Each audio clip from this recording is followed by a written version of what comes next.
Hey, so now you're wondering about workflows and dialogues, right?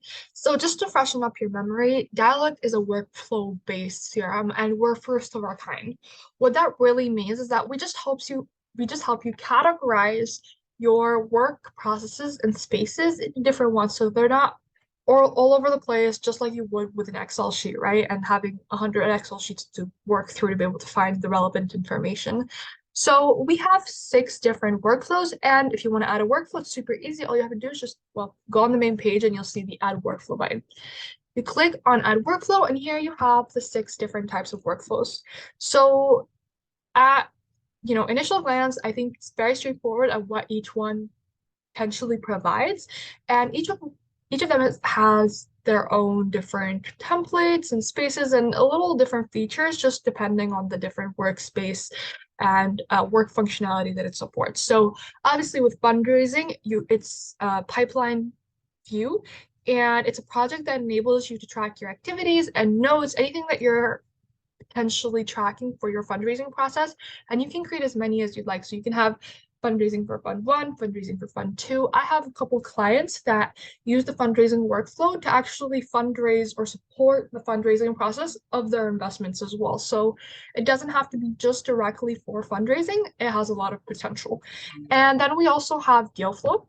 And with deal flow, it's also a pipeline view. It just has a little bit more functionality because we are very deal flow centric and we really enjoy having a well-functioning deal flow. So if you want the pipeline view with functionality to track the startups and to see some analytics about the startups as well, then it's the deal flow for you. And then we have due diligence, and the due diligence process is straightforward. Think of it as a task-based project slash workflow. So you can have different tasks, you can assign tasks, you can also have notes and conversations that you're having. So for example, if you meet with an advisor or consultant, you can have all the conversations about that company in there. Now, after you've invested, you have the investment management workflow.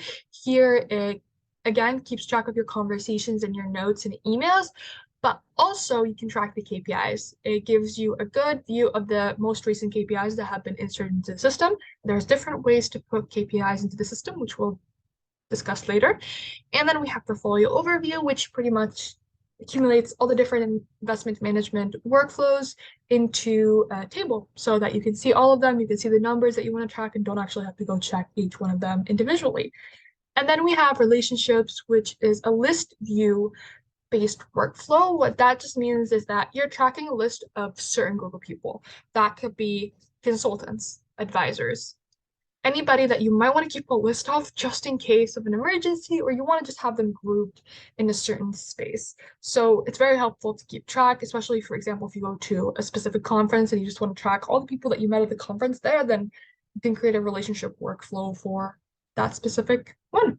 Now, that we discuss the different types of workflows, there is one more step beyond the workflows. I will show you exactly where that is, but right now, here you can see workflows at the very top. You get a view of all the existing workflows in the system.